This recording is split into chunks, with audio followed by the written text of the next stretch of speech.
नमस्कार मित्रांनो, pharmacy ऍडमिशनची counselling start झालेली आहे आणि विद्यार्थ्यांचे खूप असे प्रश्न आहेत की सर प्रोव्हिजनल मेरिट लिस्ट आलेली आहे, ग्रॅव्हियन्स पिरियड संपलेला आहे आणि उद्या अर्थातच 12 तारखेला आपल्याकडे फायनल मेरिट लिस्ट येणार आहे. मात्र कॅप राऊंड कधी सुरू होणार आहेत, कॉलेज लिस्ट कशी बनवायची आहे, असे खूप प्रश्न कमेंट सेक्शन मध्ये होते आणि म्हणून मी ठरवलं तुमच्या प्रत्येक प्रश्नाचं उत्तर या व्हिडिओमध्ये मी देणार आहे. आणि जर तुमचा काहीही प्रश्न असेल तर तुमचा प्रोव्हिजनल मेरिट नंबर त्याच्यासोबत तुमचं नाव आणि कॅटेगरी मला कमेंट सेक्शन मध्ये सांगा, त्याच्याबद्दल आपण डिटेल मध्ये कमेंट्स मध्ये डिस्कशन करूयात. आता बघा, पहिला प्रश्न आहे कॉलेज लिस्ट कशी बनवायची, कॉलेज लिस्ट कैसे बनाए. पहिला प्रश्न आहे कॉलेज लिस्ट कशी बनवायची.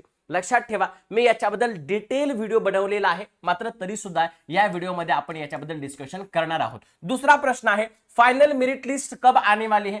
फाइनल मेरिट लिस्ट 12 सितंबर को आने वाली है, यानी कल आने वाली है. कितने बजे आ सकती है, आपको सीईटी सेल का पता है, 9, 9:30, 11 बजे भेज देता है. यस, आपको सीईटी सेल का पता है. दूसरा, कैप राउंड 1 कब से स्टार्ट होने वाले हैं. अगर हम बात करते हैं, पहले तीसरे सवाल का जवाब देते हैं.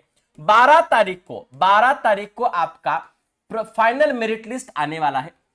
इसके बाद 13 से लेकर 14 के बीच में आपके पास सीट मॅट्रिक्स आ सकता है. सीट मॅट्रिक्स म्हणजे काय रे, सीट मॅट्रिक्स म्हणजे कोणत्या कॉलेजमध्ये किती जागा असतात याचा एक आराखडा येतो, त्याला आपण म्हणतो सीट मॅट्रिक्स. त्याच्यानंतर 15 ते 16 तारखेला तुमच्याकडे कॅप 1 ची नोटिफिकेशन येऊ शकते आणि 18 ते 20 च्या दरम्यान तुमचा कॅप राऊंड 1 स्टार्ट होऊ शकतो. लक्षात ठेवा, कॅप राऊंड 1 स्टार्ट होऊ शकतो. म्हणून खूप महत्वाची गोष्ट आहे, या डेट्स खूप महत्वाच्या आहेत. नक्कीच काही दिवसामध्ये काही वेळामध्ये तुम्हाला डेट सुद्धा येतील. कॅप राऊंडचं डिटेल पत्र तुम्हाला पोहोचलं जाईल आणि त्याच्यासाठी सगळ्यात महत्वाचं आपल्या चॅनलला सबस्क्राइब करा, कारण प्रत्येक माहिती आपण सविस्तरपणे सांगणार आहोत, है ना. हा प्रश्न झाला. आता कॉलेज लिस्ट कशी बनवायची हा प्रश्न सगळ्यात महत्वाचा असतो आणि विद्यार्थी इथे खूप गोंधळ करतात. लक्षात ठेवा, म्हणून पहिला प्रेफरन्स जो आपल्याला द्यायचा आहे कधी पण तो गव्हर्नमेंट कॉलेजेसला द्यायचा आहे. लक्षात ठेवा,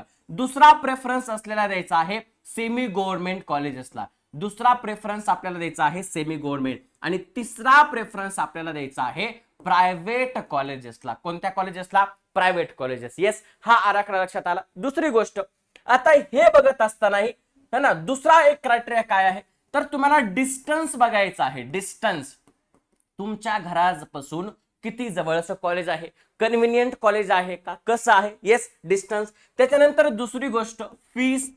TFWS मधून तर आता जर ऍडमिशन झालेलं असेल तर ठीक आहे, नसेल झालेलं तर फीस कशी आहे. प्रत्येक कॉलेजची फीस आपण है ना 3-4 वर्ष आपण भरू शकणार आहे का, 2 वर्ष, 3 वर्ष, 4 वर्ष, याचा पण आपल्याला विचार करायचा आहे.